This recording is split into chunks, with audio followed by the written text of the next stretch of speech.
Right, good morning everyone. Lovely to see you all.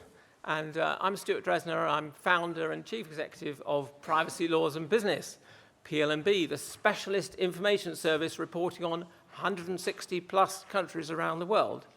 Welcome to Who's Watching Me, PLB's 36th annual international conference. It's here, not always here, mainly here at St John's College, Cambridge. And we have many people online in many countries, Australia, China, Hong Kong, Japan, Singapore, and many other countries in other regions as well. The audio is also a video from Rockwell from 1984, obviously a significant year for those who know about George Orwell, and indeed the UK Data Protection Act 1984. It has a rather, we'll show the video another time, it's a rather simplistic take on someone's watching me. And, but the conference images you see here reflect both the conference themes and the social contacts which make this conference such an attractive place to be each July. Eating together in the magnificent medieval hall helps everyone bond together professionally and socially. The conference title, Who's Watching Me, has both scary and reassuring dimensions. Smartphones and other devices are the most perfect surveillance tools ever invented. If you want not to be followed, that's almost impossible in this connected world. However, if you're looking for a specific shop or address, you can find it, and if you're in danger, the emergency services can find you. This year, we have a record number of around 80 speakers from 15 countries and 33 sessions. The distinctive feature of this conference is the collaborative spirit amongst the people here. Everyone, all of us, have something to learn. And many of you have volunteered to join panels to share your experience, often working with competitors to provide insights for us. In planning the conference, I've joined many online discussions, introducing the panel members to each other and sharing our conference ethos with them. Tech, fintech, adtech, edtech, regtech, and the rest can certainly be helpful in providing solutions. But compliance issues, which used to be called challenges or even problems, have no one definitive solution.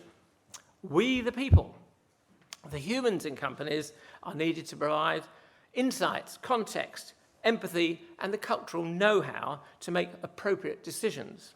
One organization's risk appetite for venturing into legal grey areas will not suit another one, even in the same sector. We all know that Meta, Google, Amazon, and a host of other companies are watching me, you, and all of us.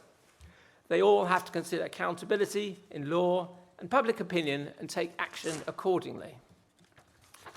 Turning to the conference programme, the UK government is pursuing its independent data protection strategy, but we at PLB, and I expect all of you here, believe that continuing engagement with the European Union is essential in this spirit. I'm delighted to welcome back Karolina Milosevic from the European Commission, and she's Deputy Head of the European Data Protection Unit at the European Commission. And later this morning, she and Arnu Tallis, Data Protection Commissioner from Finland, and also now Chair of the European Data Protection Board, will discuss developing GDPR processes to make them more effective. And this afternoon, Karolina will update us on 4 EU initiatives with consequences for privacy-related legal duties and individual rights. This afternoon, we will have a session to explore the prospects for the EU-US data privacy framework. Now, is Bertrand Dumaret here? Because if so, I'd like to recognize him and point out he's a CNIL commissioner. He's here. He was here last night, so he's definitely here somewhere.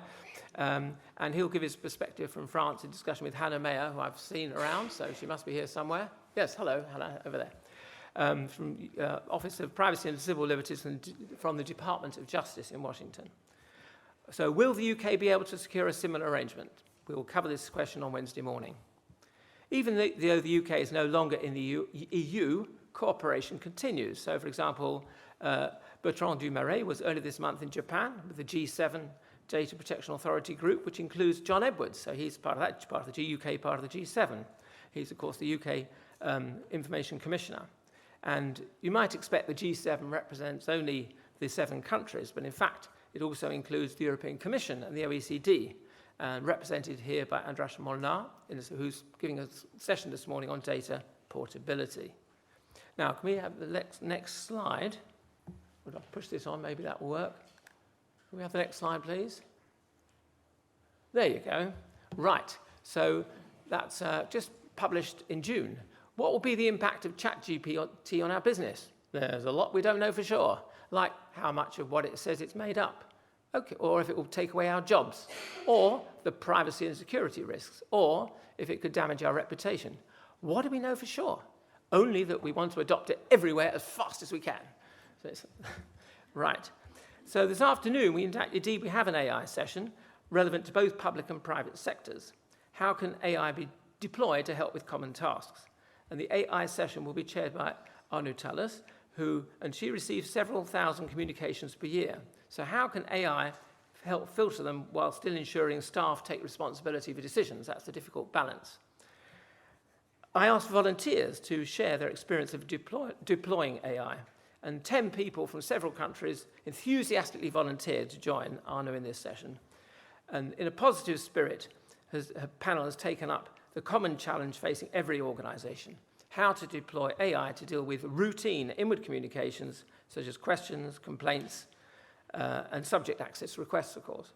How can AI assist? Anu chose 3 of the volunteers: Peter Church from Linklaters, Charles Pratt from Freshfields, and Alan Millington from EY, who is here because we've seen him around. They deployed their experience of advising on and implementing AI projects to consider legal aspects, ethical issues, and indeed regulatory challenges. Hot news: as part of this session, Peter has made a Freedom of Information request to the UK's ICO, which reveals that the ICO has been working with AI since 2021, filtering 40,000 routine inquiries per year. And this is actually FOI request printed out, never mind, print out 4 pages, 3 pages, and it shows that the AI has been looking at AI and working with AI since 2021. So that was a good use of the Freedom of Information Act. So if it's acceptable for AI to help the ICO dealing with complaints, breaches, registration, fees, and business advice, then it gives any organisation a role model to build on. As with many other conference sessions, that one, the AI one, could take much more time. That really applies to all our sessions. So when they're only 40 or 45 minutes, we know that, but we have to have many sessions, many subjects. We can't just focus on 2 or 3 per day. So the ICO embraces innovation is part of the new job description of John Edwards when he took up the commissioner role a year and a half ago. So have we got the video ready to roll? We've got the audio-visual people. He's prepared a video for us. I hope you're all enjoying yourselves at the Privacy Laws and Business Conference, and apologies that I couldn't be there in person. The theme of this year's conference is, who's watching me?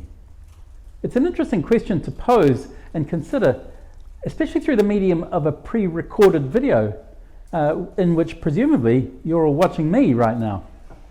However, the questions this theme raises around online tracking and monitoring and the increasing prevalence of AI within these activities mean conversations like this are climbing higher and higher up the public agenda. We're also aware that AI in general is not widely understood by the world at large, leading to some nervousness as to its use. The use of AI in decision-making and consumer services more widely is something that my office has been interested in for some time. In 2020, we published guidance on AI and data protection, covering topics like transparency in AI and ensuring individual rights are respected.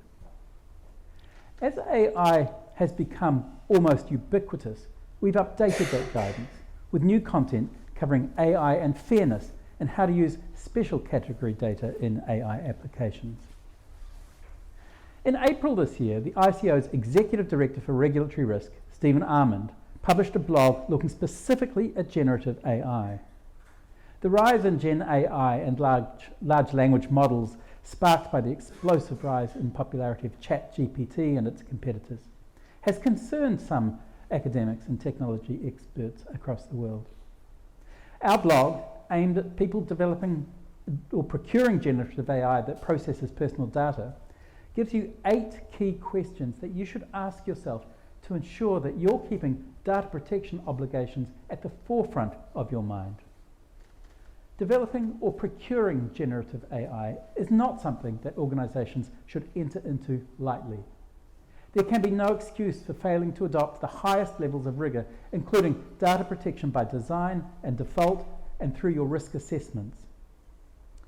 Of course, it's hard to keep pace with the rate at which organisations are innovating and developing products, particularly those incorporating generative AI. It can be tempting for those organisations to cut corners or leave their data protection considerations to the end, thinking that it'll slow them down or give their competitors an advantage. People may think that getting help from the regulator takes months. That's where innovation advice comes in. I'm pleased to announce that our new service for innovators is open now to businesses of any size, in any sector, at any stage of their innovation journey. It's a way for organisations to ask us specific questions about any data protection aspects of your work that may be holding up the progress of your new product, service, or business model. And we'll turn your question around fast, between 10 to 15 working days, to give you the answers you need and clarity on what the law requires. That means there is now no excuse for failing to engage with us. If you don't, and you fall foul of the law, you could be fined up to 4% of your global turnover.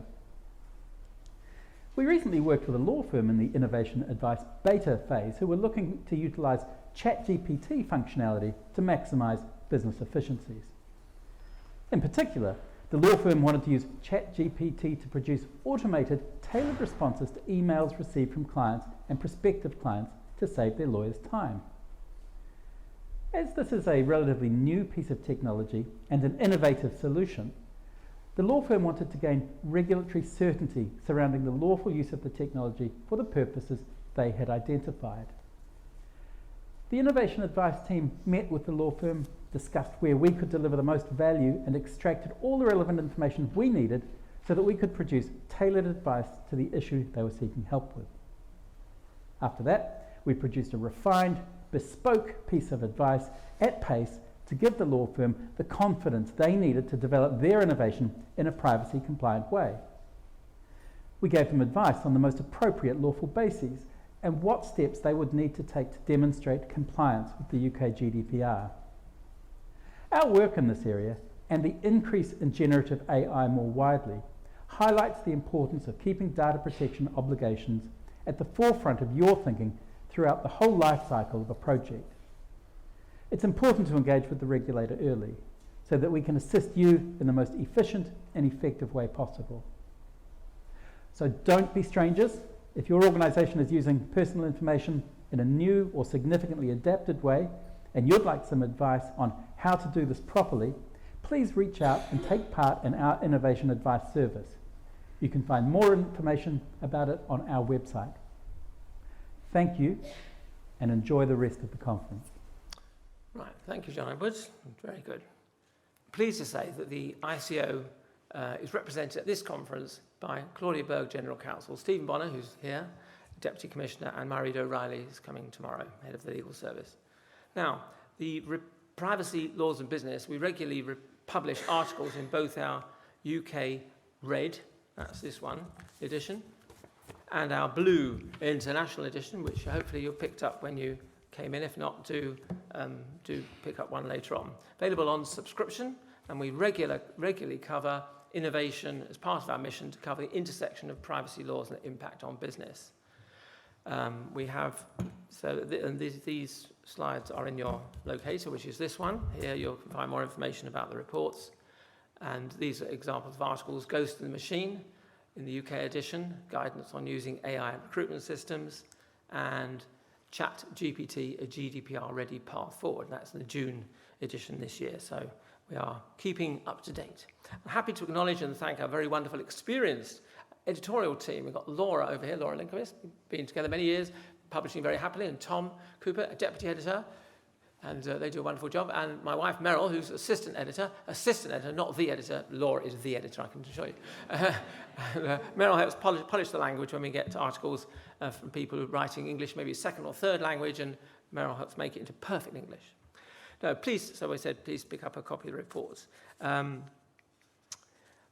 also our monthly blogs to go with the editions, and you'll find that on our website in the news and blogs section. And thanks to Khan and all his support team who you've seen at the front desk. Moving on to the next slide. Oh, it's already there. Terrific. Harnessing data and valuing privacy. This is our next event. It will take place on the 14th of September in London, hosted by Alex Dittle, partner at law firm Wedlake Bell, and their office is right close to St Paul's Cathedral, so it's an iconic place to be. And the event will feature another person from the ICO, Tom Reynolds, who's the chief economist. A lot of you probably don't know, and I didn't know until recently, that the ICO has a chief economist, because it's always thought to be a legal thing. But for recent years, or I don't know, months, I'm not quite sure how long he's been there, Tom has been chief economist, and that means they must have another economist as well. So there's at least 2 economists at the ICO. I'm not sure whether other data protection authorities have economists, but the ICO is expanding, has hundreds of people these days, and all doing their own specialist tasks. Anyway, he's going to cover the economic properties of data and how they give it value. And he's written an article for our next UK edition to be published probably next week. Let's move on to the next slide. Terrific. Bermuda. So Laura and I are already working on the opening session for the Global Privacy Assembly this year in Bermuda on the 15th of October. This is no mere pleasure trip. We're organising the introductory session on data protection laws in the Caribbean. There'll be no time for us in the sunshine. It's all going to be hard work. But on the other hand, we are doing the introductory session. So no, we have 2 open days for these things, and then there's the closed days. There we are. So that'll be fun. We've got data protection authorities and academic and government speakers at that event. I thank all our sponsors who you'll find there on page 3 here, and very grateful. Many of them continuing year after year, and we're very much appreciative of their constant support, which helps us keep everything going. And if you're interested in sponsoring something, then you can connect with our community of thousands of people around the world. Let me have the conference slide again, please. So thanks again to all our chairpersons and speakers in preparing your sessions. This is the only data protection conference where we have a bit of fun as well. It's a fun networking, literally baked in at meal times, to take one of Stephen's puns, although I did think of it as well. That's a win-win for everyone. This conference is unique. Fill in the feedback forms, tell us what you like or what you want more of, and you can also volunteer to speak at this event next year, which is similar dates, 1st to 3rd of July. This afternoon at 1800, otherwise known as 6 p.m, after our sessions, before the drinks at 6:45, you can visit the St. John's College Old Library, 18th century library, I think, and see the original order of service for the coronation, not of the current King Charles III, but the original order of service from King Charles I in 1626, the actual document he held in his hands. I'm not sure you'll be allowed to hold it, but you can look at it anyway. An alternative not listed in the programme is a visit to the college archive for an exhibition on the history of dining at St John's College. Tomorrow, after our debate at the Cambridge Union, which is 2 minutes walk away literally, you can join the punters and literally relax and float downstream, and no prizes if you can work out where that phrase comes from. Anyway, now it's time to begin the programme, and I declare this conference open. Thank you.